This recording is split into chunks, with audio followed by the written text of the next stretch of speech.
Yes. Welcome. Faith in a Fresh Vibe. This is a podcast on decolonizing and deconstructing Christianity. I am your host, Rohadi, coming at you from Treaty 7 territory in Calgary, Alberta, Canada. This is episode 77, featuring Lamar Hardwick. This episode is one of the most paradigm-shifting episodes that I have on the podcast. And if you know me in any way, when I heap high praise, it's for a good reason. Pastor Lamar has a book that has come out called How Ableism Fuels Racism.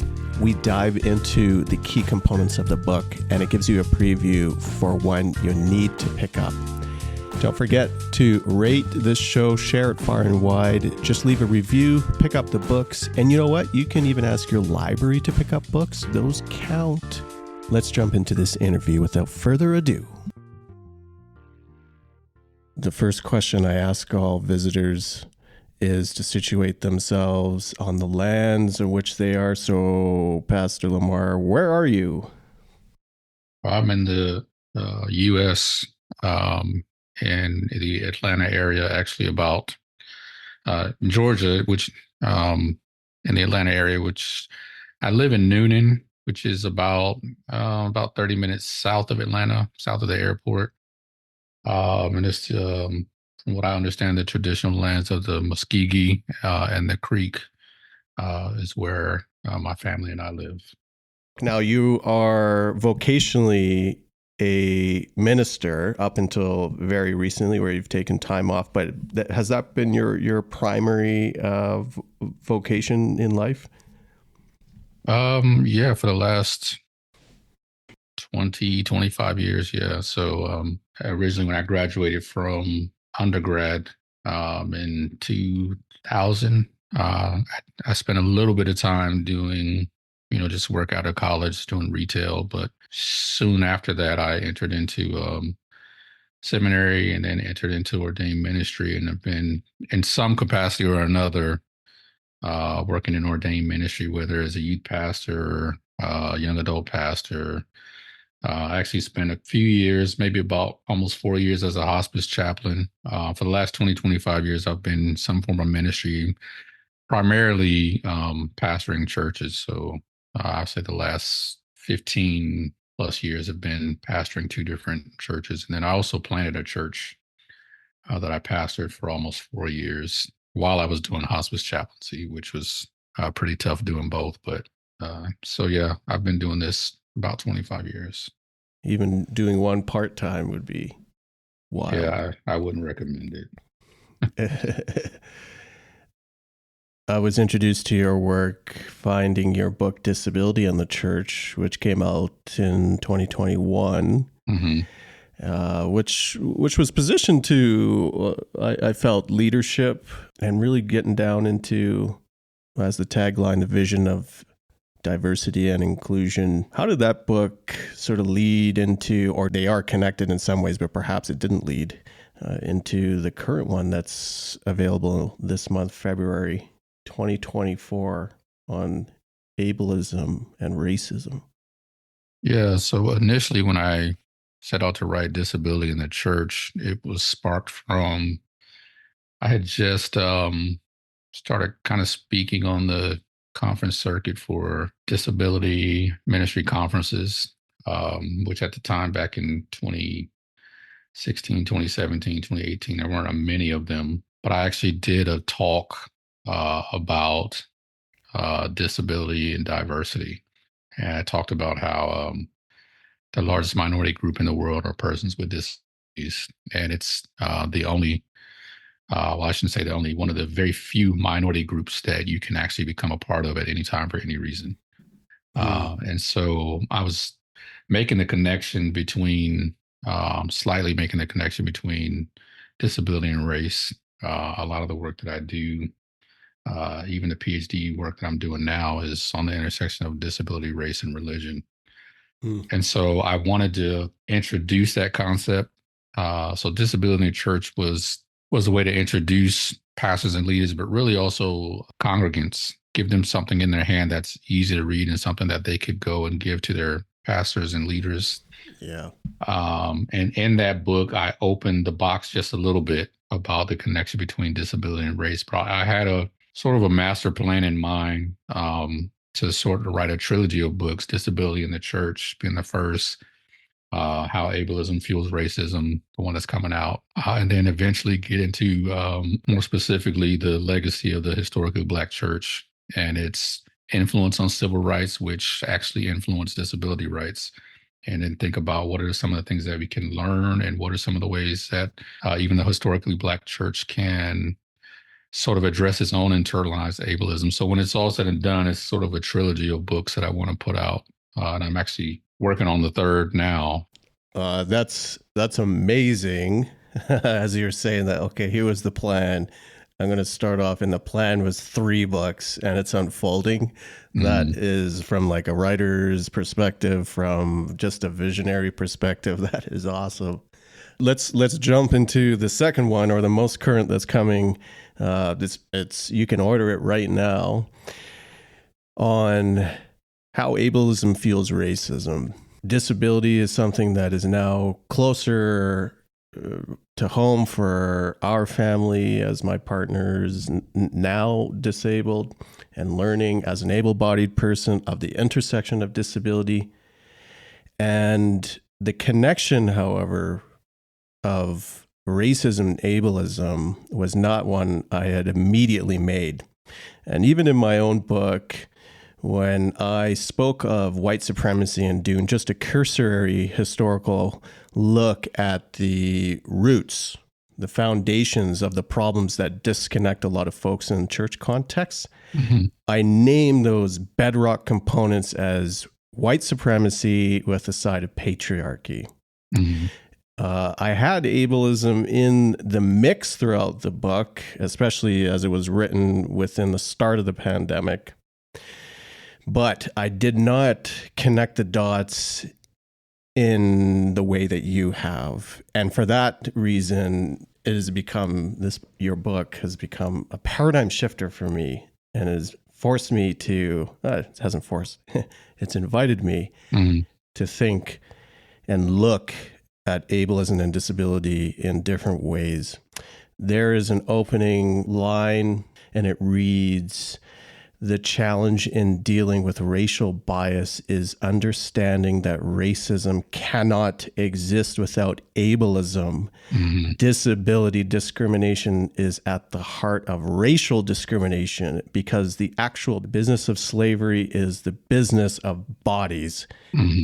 That line, I'm glad you pointed out, is an important line. I think one of the things that I wanted to do very early on, especially as I had been researching this for the last couple of years, is to really ask a critical question. Like we sort of understand racism to a certain degree. We all saw what was happening in the United States in 2020 in the summer with things like George Floyd. There are some other prominent cases that I bring up very early in the book. And so people were wanting to do that work. But what I saw is that most of the conversations about racism always stopped at, obviously systemically, but even on an individual level, it always stopped at sort of this discrimination against people based on the color of their skin. Yeah. And there's lots of truth to that, but there has to be a reason why that discrimination is held in place, if that makes sense. So it's not just that I look at someone with a different color of skin and decide, they're inferior. There's something about that person, some designation to which I'm assigning them that gives me this platform for describing them as inferior and describing them as inferior in ways in which they are unable to escape based on this designation that I'm giving them. And so racism then becomes a whole other thing that you've got to just think about. Well, what is it that allowed for, white men primarily to decide that enslaved Africans were inherently inferior? It wasn't just because they had black or brown skin. It wasn't just because indigenous people had brown skin. There was something else that was holding that up. And when you peel back the layers, you start to see that these early definitions of disability that were established as they were colonizing the West became the primary platform for deciding how to designate black and brown bodies in a way that they cannot escape that designation, right? So you think about, it's not that I think I'm superior or I hate you because you're black. It's something else that gives me what they felt was the right to give you that designation, and that was disability. So what you end up seeing is ableism holds up racism. It is this idea that black and brown bodies are inherently inferior because they're inherently disabled, and that's a designation to which white supremacy does not allow those bodies to escape from, which then makes it fuels the economic goals of slavery, right? So now it becomes, even in a lot of ways, it became in their minds, in a lot of minds, a Christian act of charity and benevolence because of this designation of disability, in which they believed that black and brown bodies needed white supervision. So all that plays into, there's got to be a foundation for why this skin color has been given a designation of inferior, and that's ableism or disability discrimination.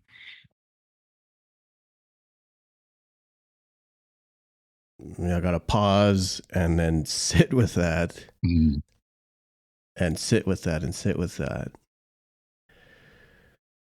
Because we're all on different places on the spectrum of our connection and understanding of disability and ableism, some working definition or understanding of ableism itself. Sure. One of the ways I try to simply explain ableism is I actually start off with the two cases I just mentioned. One was of a young black autistic man named Elijah McClain, who in Aurora, Colorado, was eventually killed after being stopped, minding his own business, walking home, and he was given a lethal dose of a sedative called ketamine, more than twice what someone his size should have gotten. He eventually died. And then there's another case that was not too far from where I live in Georgia, maybe 2 hours away, of a young man named Ahmaud Arbery, who was gunned down by two white men, one who was following in a truck, because they thought he was in an area of a neighborhood he didn't belong in. And initially that case, nobody knew about it for months later because they were allowed to just claim self-defense.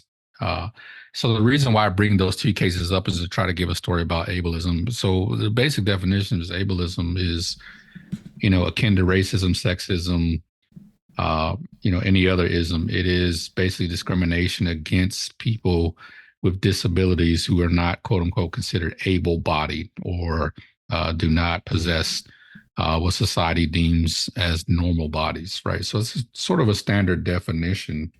But the reason I I open with those stories is because what I wanted people to also see is that ableism in and of itself sort of takes upon itself the need to actually also define not just which bodies are best, but which behaviors are best, and which behaviors are considered dangerous or safe, right? And so when you marry that to discrimination against certain bodies that you don't think are quote unquote normal, it expands just beyond a basic understanding of disability, right? Where most times we think of a physical disability or an intellectual developmental disability, and those are certainly true.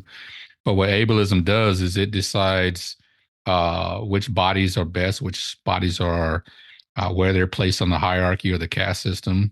And in that, it also takes upon itself the decision to decide which behaviors are considered safe or dangerous. And so when you see a case like Elijah McClain or Ahmaud Arbery, the reason why those deaths and those things continue to happen, and even throughout slavery, even today with George Floyd in 2020, right? It's ableism that decides, based on these bodies that we think are inherently disabled, we also hold within that the power to decide which behaviors are normal, quote unquote normal, and which behaviors are quote unquote dangerous or safe that are displayed from those bodies. And when you hold that power, then white supremacy sort of gives itself the permission to adjust and act accordingly based on how those bodies behave. We deem that unsafe, or we deem that abnormal. And so someone like Ahmaud Arbery jogging through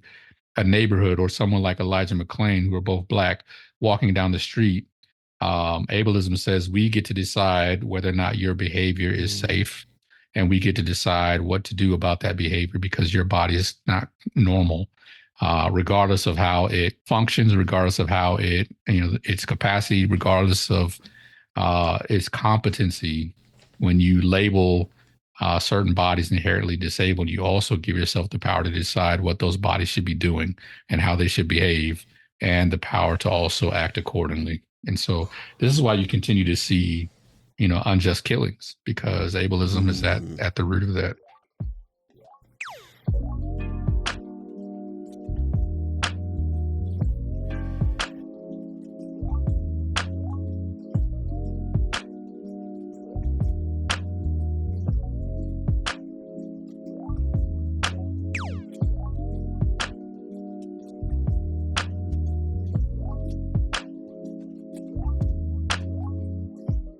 So you have included aspects so far throughout our conversation around the distinctive pieces that the hierarchy, that whiteness has described Black and brown bodies.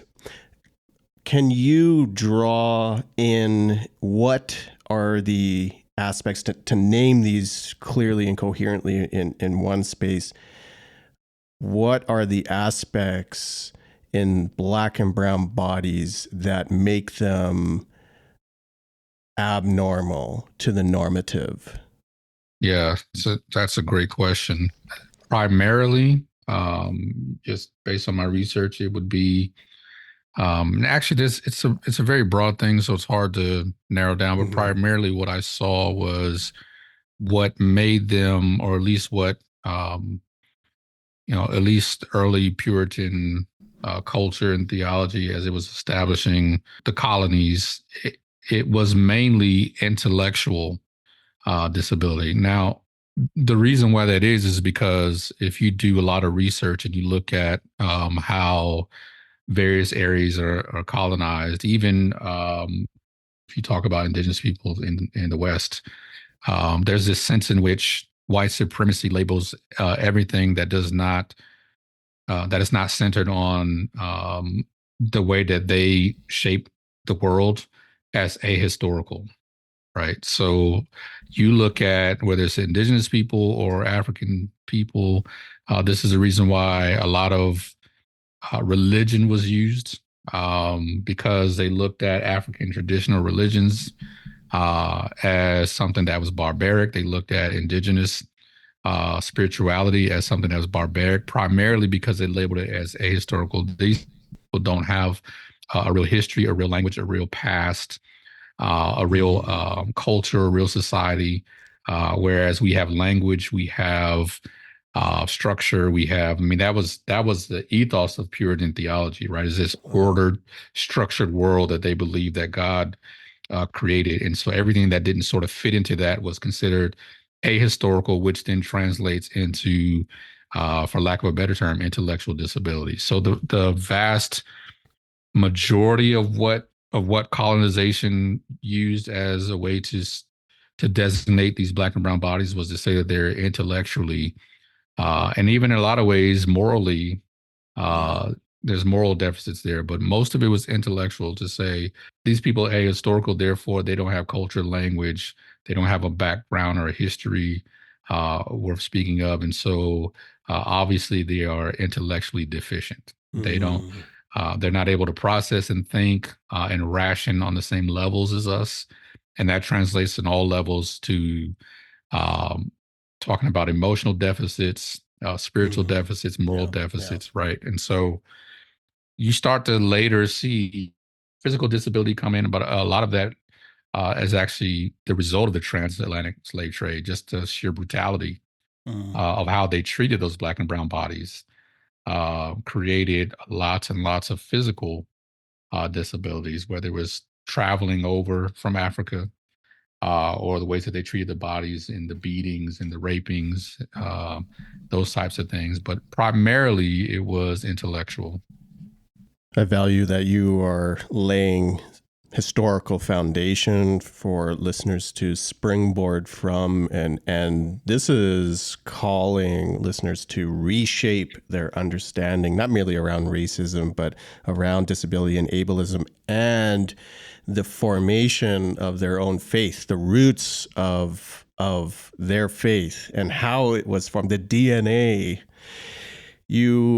And I want to take us through, because it goes from history, but we think, oh, that's just in the past, and then bring us into the present. But you have early in the book how even when the abolition movement was underway, that in fact had deeply damaging roots when it came to viewing disability or the disabled body.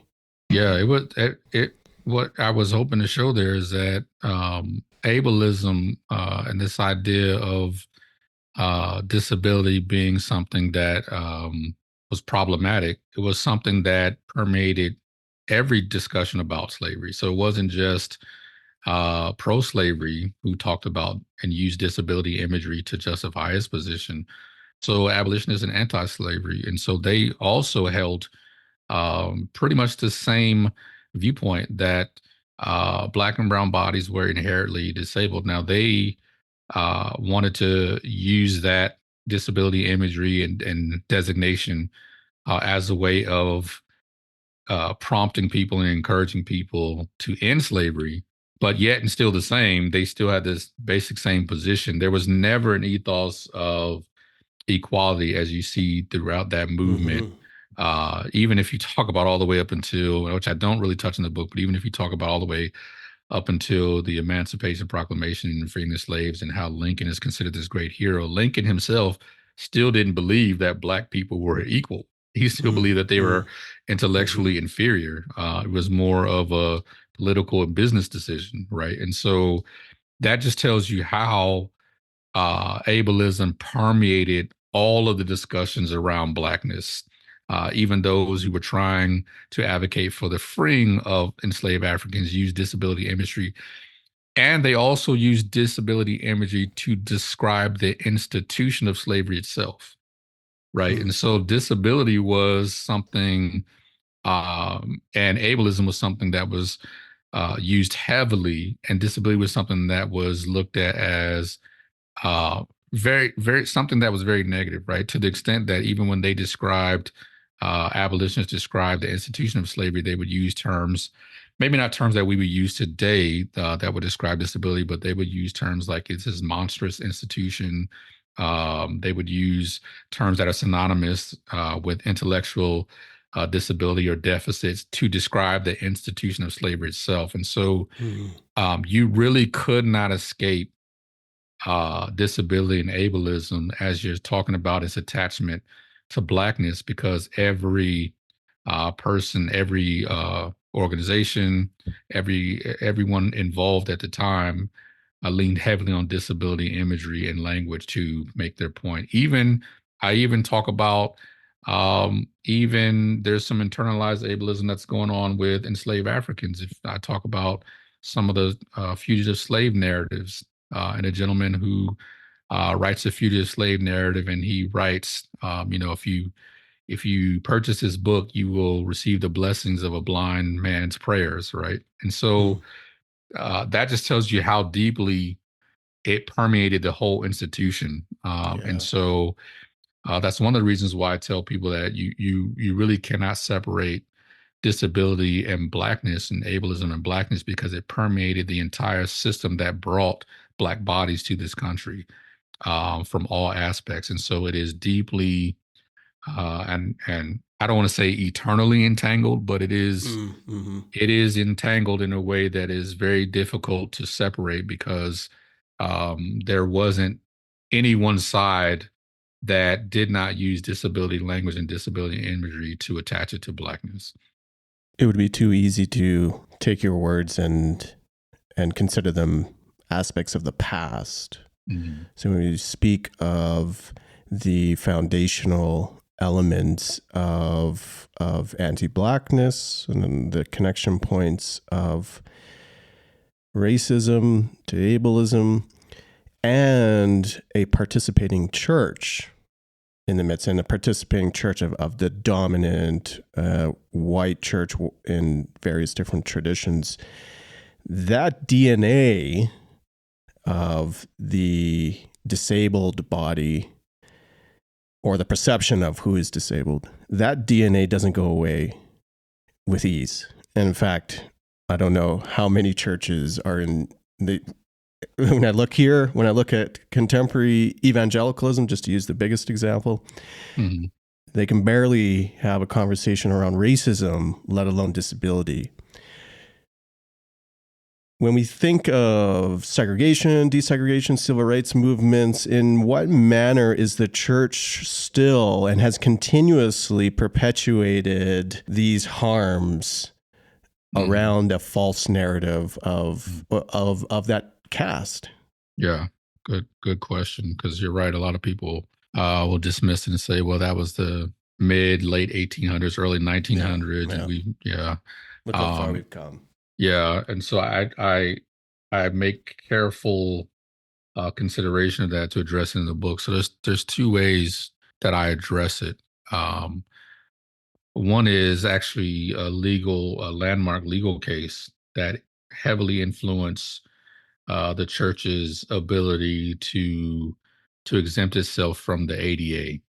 And so definitely want the listeners to get the book. I don't want to give the whole case because it's pretty complicated, but basically there was a case where a family wanted to have their child to be able to use the same funding for sign language interpreter at a private Catholic school that they use the same public funding for. And so it became a whole thing that you can't use public funding in a private school that's sort of mixing religion and the government. Well, I want to encourage the readers to go ahead and read it. But what ends up happening is both sides of the case end up morphing the case into a case about religious liberty rather than disability rights. It was supposed to be disability rights. And so what I share is that case actually was maybe a couple of years, not even that far off from the actual ADA being presented. And wouldn't you know it, one of the things that the church used to exempt itself after sort of being influenced by this case was religious liberty. And so one of the things I share with people is whether you realize it or not, that's ableism still at work. Whenever we see current day religious liberty being used as a tool to continue to exclude, that is from the roots of ableism. And so oftentimes it's shrouded in other things, right? And it doesn't always necessarily connect to race, but most of the times it does, right? But if you look at the fact that they took that case that was supposed to be giving rights to persons with disabilities, and instead they made it a case of religious liberty, that has sort of become, if we notice, the banner for all sorts of ways the church wants to exclude people who are different. What I tell people is that's rooted in ableism. When people say, where do I see ableism? I say, when you see religious liberty. Now, we've done a lot of masking of that, right? But it's still happening. And in a more targeted way, I talk about in the second part to how I contemporize this, but in a more targeted way, I talk about a famous pastor who, I guess it was maybe 2017, 2018, made some statements about the historically Black church. Those resurfaced in 2020 when especially America was wrestling with a lot of the racial issues. And I'm paraphrasing, the quote is actually in the book, but he basically talked about how the historically Black church is inferior because it teaches inferior doctrine. And Mm. what I share is that that's ableism at work, because Mm. ableism doesn't just discriminate against bodies, it also discriminates against bodies of work. Oh. And Oh. so, if you notice, white evangelicalism always has a problem with anything. I shouldn't say, I don't want to blanket, but most of the time has a Yeah. problem with any sort of thought or theology that tends to derive from people of color. And Yes. so, Yes. Yes. mainly liberation theologies, right? Yes. And Yes. so, I get a lot of pushback sometimes with disability theology, or that's liberation theology. And what I share with people is, can't you see the connection? Now, here's the thing. Dang. I say this in the book, that most arguments about doctrine are actually arguments about disability discrimination, Mm. because Ooh. ableism doesn't just discriminate against black and brown bodies, it Yeah. discriminates Yeah. against the bodies of work that Uh, derive from black and brown bodies. Because if black and brown bodies are inherently inferior, remember we talked about being ahistorical, not being as intellectual, yes. don't have the emotional capacity, and in this case, the theological capacity. If it's true that that's what white supremacy has built a foundation on, Yes. then anything that derives from those communities is also considered to be inherently deficient.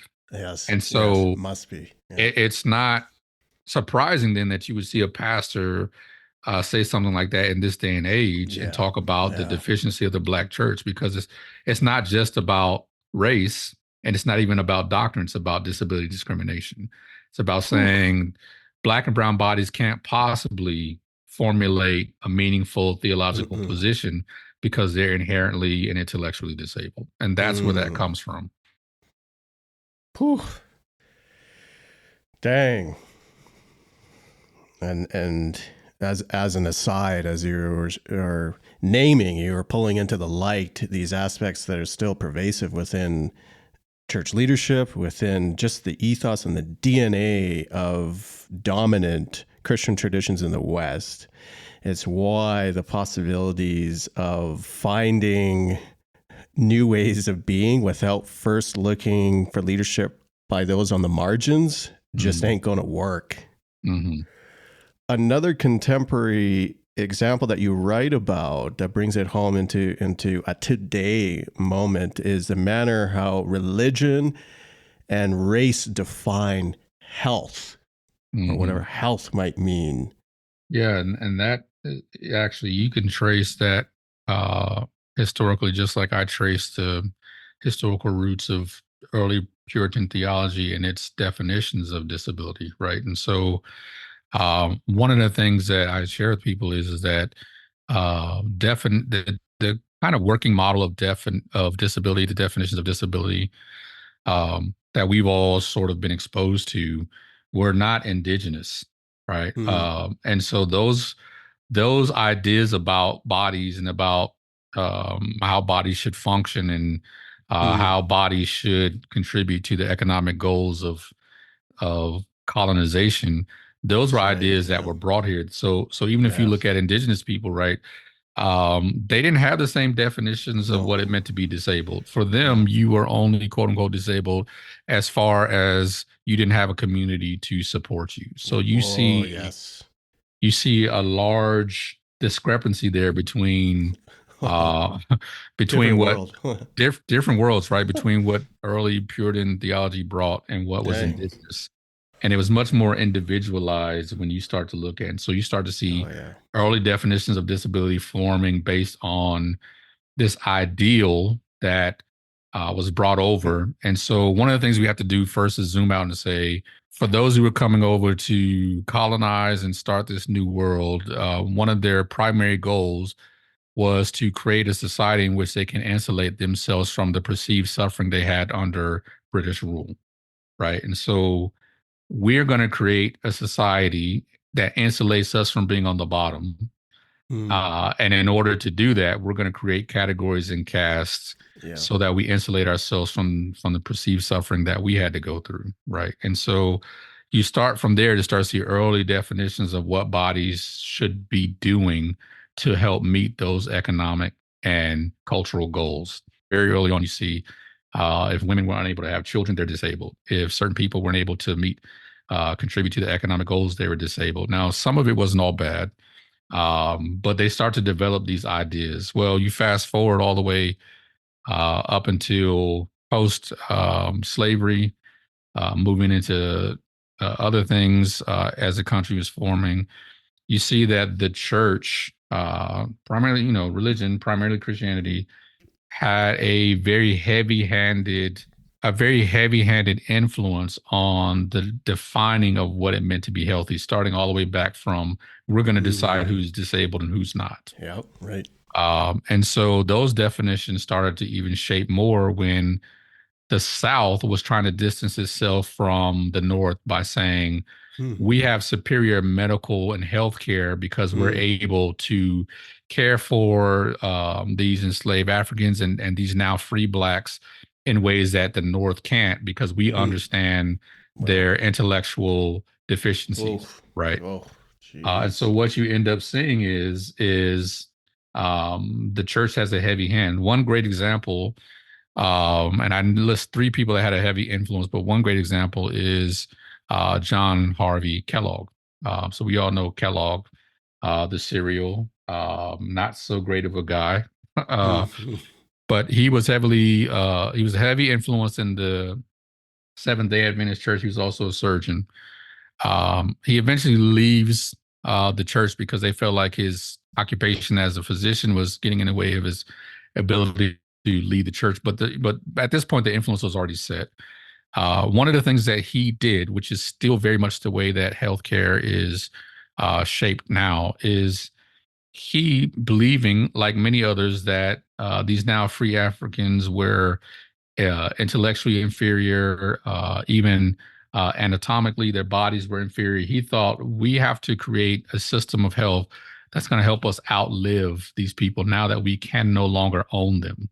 We have to ensure the legacy of the white race. And he created an entire health system that was, check this out, that was designed to make sure and secure the legacy of white women, right? And so because of his influence in the church and because of his influence in medicine, he now has created a whole system for determining what health looks like. But that system was based on ensuring the legacy of white people, particularly the white women, to outlive black people.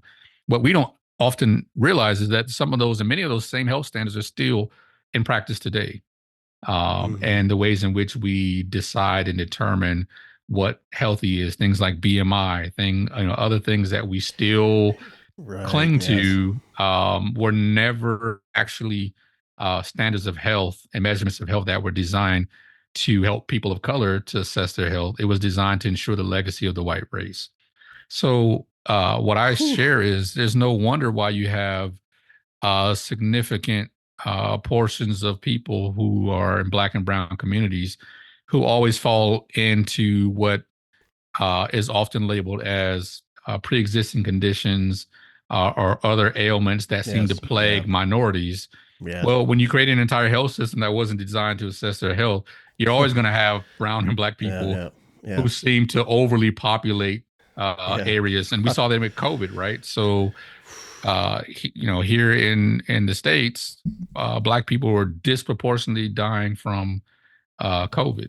And one of the terms that came out of this, and this is how Christianity moralized medicine. We start to hear terms like pre-existing conditions and other things that sort of, in the same way where I first started off, give permission to allow Black and brown bodies to die at disproportionate rates, right? I even talk about maternal mortality rates for Black women and why is that still allowed in a developed country? Why do we still allow disproportionate rates of Black women to die when giving childbirth? Well, there's a long history of the church having a heavy hand in shaping what health looks like, but also in attaching moral judgments to people who don't fit a standard that was never designed for them in the first place. So that's where you get, the reason why Black women are dying is because they're unhealthy, right? They're inherently unhealthy. What does that sound like? It sounds a lot like how we began this journey with saying Black bodies are inherently disabled and Uh-huh. inherently inferior. So it becomes very easy to dismiss scores and scores of Black and brown people dying from things that. And then the last thing I'll say is the CDC and another organization I can't remember right now actually did a study on that to find out, is it race? Is it true that certain races are just inherently unhealthy? And what they Yeah. discovered is that Yeah. it's not race, it's racism. Yeah. And Yes. so, Amen. and these are studies that were done in the 2020s. So these Yeah. are not things from the 1800s or the It's 1900s. recent. This is very recent, within That's the last today. 5 years. And that ain't right. That ain't No, right. no, and it's still That ain't happening. right. Still happening. Okay, let's pivot. We could spend a whole episode on this. Mm. Body incarnation Christ. When it comes to the imagination of what this Christian faith can look like outside of white hegemony, Mm-hmm. and I think of those who have not rooted themselves in either Black and some brown Indigenous traditions, a reorientation towards incarnation. And what you say, incarnation tells us that bodies have a central role in the practice of faith. Bodies, not the idyllic body, just bodies have a central role. So if we now draw into, and you paint the picture of the resurrected Christ as a body for us to look at. Mm-hmm. If we paint a picture now of the resurrected Christ and what clues there are in terms of our way in faith to hold disability well, to hold our own bodies well, what does that post-resurrection body of Jesus mean in juxtaposition as you make this juxtaposition? This isn't white Jesus, the Jesus that we have created to uphold the systemic wrongs and institutions to maintain hierarchy, caste, and all the isms. But this is a very different body that is pointing, even for folks who are working out of those isms and old formation, Mm-hmm. that you are not necessarily making those connections into the disabled body of Christ. For many, that's a concept rather than a reality, but what the reality of the disabled body of Christ. First, let me say, huge influence from Nancy, the late Dr. Nancy Eastland, who wrote The Disabled God. Dr. Eastland was actually a professor at the seminary I attended. Unfortunately, I never got a chance to take a course with her before she passed away, but she sort of is a big influence for many of us who are disability theologians. And I pick up her work and expand upon it, particularly being a Black male. One of the things that I say is that, for all religious systems, imagery and symbolism is important, right? It gives us the vehicle to hold a tangible relationship with the divine in ways in which we're otherwise wrestling for language to describe the intangible, right? And so I lean heavily on the post-resurrection body of Jesus as a way to say, this is the God who reverses death but retains disability. Mm-hmm. And in that chooses, right? Because I've had people push back and say, well, Jesus' body is still divine. He can apparently walk through walls. I says, which makes it all more interesting, the choice, Yes, right? yes, To come back with these yes. huge gaping holes in the marks of his disabling torture, and to choose to make that the way in which he desires to be eternally identified. Yes, wow.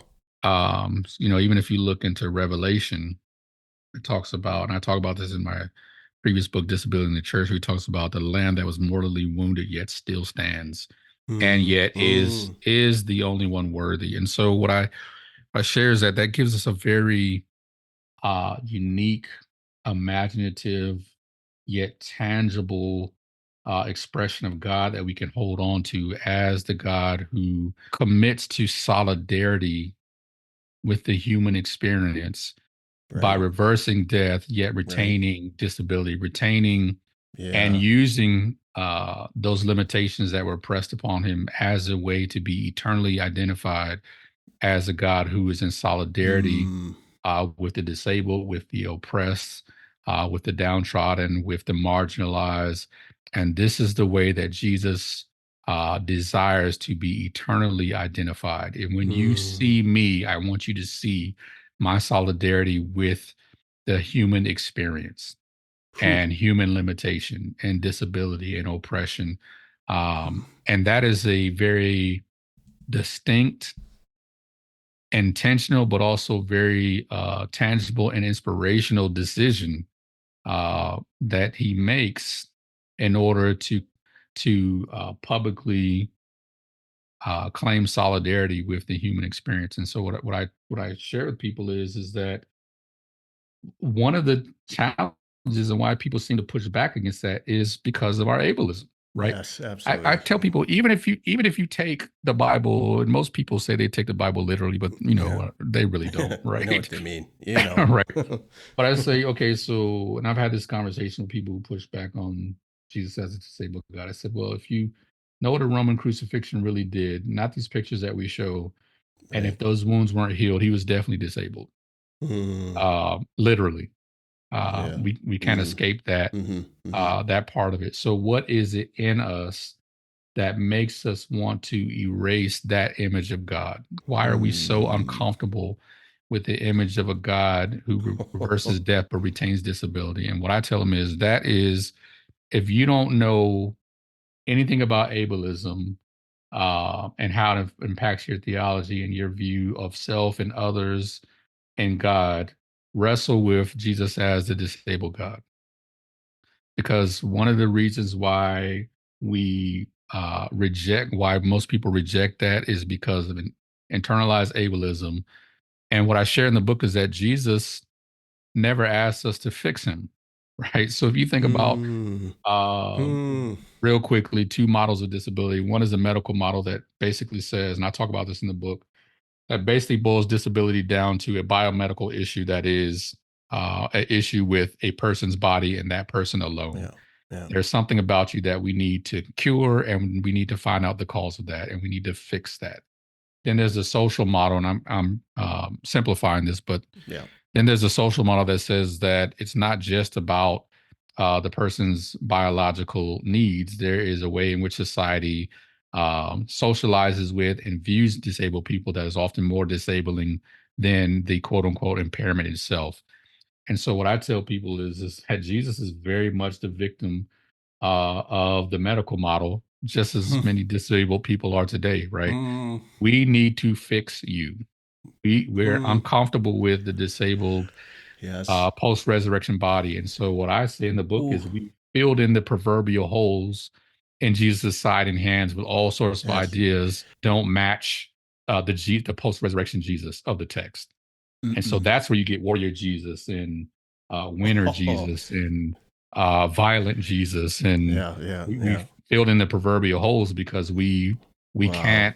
can't abide a God who is disabled, and so we want to fix him. And so I talk about that in a chapter about the rise of the American Jesus, and all that is ableism. We cannot deal with, and in many ways, ableism says that we can't trust a disabled God because people who are disabled are Oh. inherently incompetent.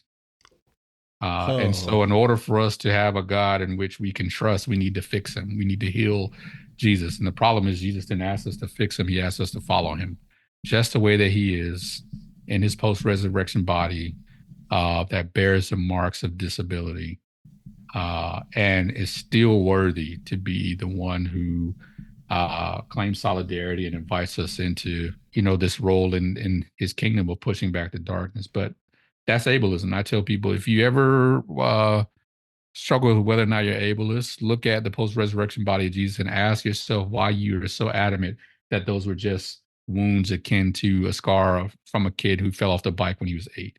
No, Mm. those are holes. Mm. Why do we need to, you know what I'm saying? Why do we feel the need to fix him? At the And you core, named it's it. ableism. Yeah. You named it. You can't trust that God. And so you make one of your own. Mm. The connection is so substantive that it is foundational to the faith that we have sanitized. It's so substantive that Jesus and the solidarity that Jesus chooses to display is one that is firmly entrenched with the margins first. Mm. And many can't trust that God. Whew. That's that's a lot. Yeah. Dang, this was so good. I really value your voice. Are there any outgoing or final remarks, thoughts, or things you want to say, shout outs, where to pick up the book and stuff like that, that you want to trail out with? Sure. I'll just quickly say people can pick up the book anywhere that books are sold. And I'll just share the word. I'm hoping to I'm hoping to really sort of make uh, a large impact with this work, so that we can really wrestle through adequately wrestle through some of the tensions that we have with racism, but all sorts of other things that I'll be writing about in the future, with other ways that the church has been unkind to bodies that they don't feel are normal.